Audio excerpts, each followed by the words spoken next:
Hello everyone, and welcome back. It can be difficult to live our modern lives and interact with technology without falling into any of the pitfalls that are lurking out there for the unwary. Even if we choose to minimize our interactions with technology, scams can still find us. They may even come knocking on our door. Today, we are going to be taking a detailed look at some of the very different phone scams that you might encounter. Some of these scams are very general and relatively easy to spot, while others are more targeted and becoming increasingly sophisticated. As reported by ScamWatch, the vast majority of scams where money was lost were those delivered by phone call. The largest amounts of money were lost to investment scams, which I will cover in part 2 of this video. While over 65s are the largest demographic that have lost the most money to these scams, all other age groups are also vulnerable. Nobody is immune to scams, and nobody should feel ashamed for losing money to a scam. If you believe that you have been scammed, it is important to act quickly and protect your information and assets, and contact the relevant authorities. I will go into these steps in more detail later in the video. To begin with, I will provide some simple tips that can help to safeguard your money and your identity before going into a bit more detail on some of the most common scams that you might encounter if you haven't encountered them already.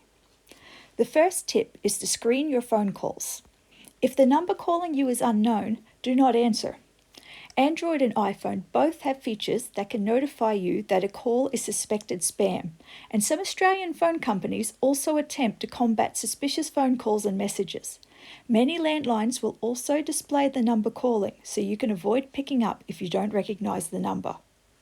Be aware that it is also possible for scammers to use phone number spoofing to appear to be from a legitimate source. If you do pick up the phone and anything doesn't seem right, just hang up, especially if they are asking you for sensitive information. Tip number 2 is one that I mentioned in the last video, which is about the importance of securing personal documents, including your mailbox, and shredding or otherwise destroying all unneeded personal documents. In a similar vein, don't make information about yourself easily accessible online, such as on social media, employment websites, public forums, dating apps, etc.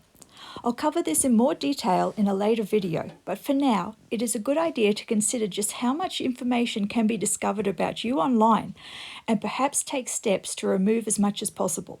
Check privacy settings on any social media that you use. Be wary of websites that require you to provide personal information just to access basic services. Ask yourself why exactly they need this information, and consider whether it is really worth it. Secure all of your devices and all online accounts with strong and unique passwords, and enable two-factor authentication wherever possible. Number 3, perhaps the most important tip of all is to never ever give out personal or financial information in response to an unsolicited phone call, no matter how legitimate or urgent the caller seems to be. This was also covered briefly in the last video, but I will go into more detail here. The definition of unsolicited is a call that was not requested or expected, but you should also be cautious during calls that you are expecting and that seem to be from the expected source. Many organizations recommend, or at least will not object if you insist, that you call them to provide any sensitive personal or financial information. When doing this, double check that the phone number is verified with an independent and official source, such as a phone book or the organization's official app or website. Never use links or phone numbers provided by phone call, email, or text. An important warning sign for a scam is that scammers will often try to create a sense of urgency and try to convince you that something terrible is going to happen unless you do something right now. On rare occasions, they may also try to convince you that something good won't happen, such as a refund or a lottery win. This is one of their key strategies to ensnare their victims, and it is important that you do not fall for it. The last thing they want is for you to calmly take some time to think or to hang up and verify their claims, so that is exactly what you need to do. For example, some scammers will pretend to be with the police and may threaten that you will be sent to jail if you don't pay a fine immediately. They may pretend to be with the tax office or any other government department and threaten dire consequences if you do not make a payment or confirm or update your details.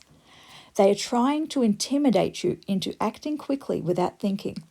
But no legitimate law enforcement agency or government agency in Australia is going to threaten you over the phone for payment or sensitive details. If you are concerned about the claim, you can still hang up and then follow up with the appropriate organisation. Another very common phone scam is when they pretend to be from a utility company, such as your internet provider, and say that your internet will be disconnected if you do not act immediately. Some of these scams are quite targeted, and the scammer is already aware of details such as your name, address, and phone number, which adds the illusion of legitimacy to the scam.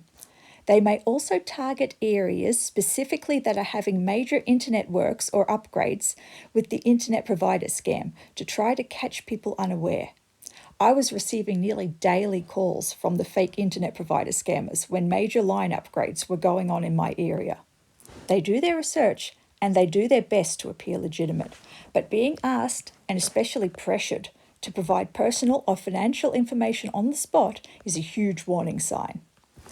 I will repeat here that no legitimate business, bank, or government department will demand sensitive details in an unsolicited phone call, or email or text message for that matter. No matter what they are claiming, you can absolutely hang up the phone and go and check their claims through trusted sources. These criminals will also use your awareness and concern about being scammed against you. You may get a phone call from a scammer pretending to be your bank, saying that your accounts have been compromised and that you must act immediately to stop all of your money being lost. They may tell you that you need to change your PINs and passwords and ask you to provide all of that information over the phone or to provide personal details to confirm your identity. They may seem legitimate and already know a lot about you and be very insistent, but don't fall for it. Hang up immediately and call your bank from an official number for further guidance. It is also wise to keep an eye on your bank statements for any unusual transactions. If you notice any suspicious transactions, contact your bank immediately for guidance. They will support you through securing your accounts. If you use online banking, many banks now offer the option to immediately freeze your card or account through your online banking portal. This can help prevent further losses while getting the situation sorted with your bank. Another type of scam that you might encounter is the fake Windfall, where you receive a phone call claiming that you have won a prize, such as a large amount of cash, an all expenses paid trip, or any other valuable item. They may also claim that you are receiving a refund for a recently purchased item or a refund from the tax office. They will claim that they need to confirm your contact details and other details needed to present your prize or receive your refund, such as your bank account details. The same principles apply as for impersonation scams. No legitimate company will withhold a prize or refund if you want to hang up and verify their claims. These scams have a lure because the idea of a sudden windfall is hard to pass up, especially if you regularly enter competitions or the lottery. But don't let FOMO take hold and fall for their tricks. The last type of scam that we will be talking about today are remote access scams. These scams revolve around a scammer convincing you to install malicious software on your computer or to allow the scammer to have remote access to your computer. Some scams also involve selling you unnecessary software to fix an imaginary problem, and this software may also provide the scammers with access to your device. They may claim to be from your internet provider or maybe a familiar computer company such as Microsoft. They may claim there is a problem with your internet connection or that your connection or computer has been hacked. They may claim that your computer has a virus or some other problem that they can fix for you. Just hang up. Any unsolicited phone call requesting remote access to your computer or device or encouraging you to either install or purchase software or provide personal or financial details is a scam. We have covered a lot in this video, but the most important takeaways to remember are: number 1, don't be pressured into giving your personal or financial details over the phone. No legitimate company or government agency, such as your bank, the police, or tax office, will call you to demand sensitive information for any reason. Always use phone numbers obtained from an official source and ideally verified against a second official source. Never use phone numbers, web addresses, or email addresses provided by unsolicited phone calls or in texts or email messages. Never click on links in emails or text messages, even if they appear to be legitimate.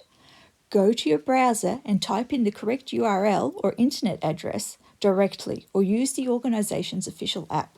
Keep up with the security messages and announcements from your bank and relevant government agencies. These will let you know about current scams that are circulating, so you can be aware. Never allow any callers to have remote access to your computer or devices. This includes any software that they may suggest that you urgently require to solve a supposed problem. Visit the Australian Communications and Media Authority, or ACMA, webpage on phone scams. I'll pop the link in the video description for more important information. Next time, I will be specifically looking at investment scams delivered over the phone and go over some examples and some advice for identifying and avoiding these scams. Thank you for watching. I hope some of this information presented here today was useful. I will provide all links in the video description below. If this video was useful for you, please hit the like button and/or consider subscribing. This lets the YouTube algorithm know that this content may be useful to others as well, so it will suggest the video to others looking for similar content. You can also add a comment below if you have any questions or would like to see a particular topic discussed in the future.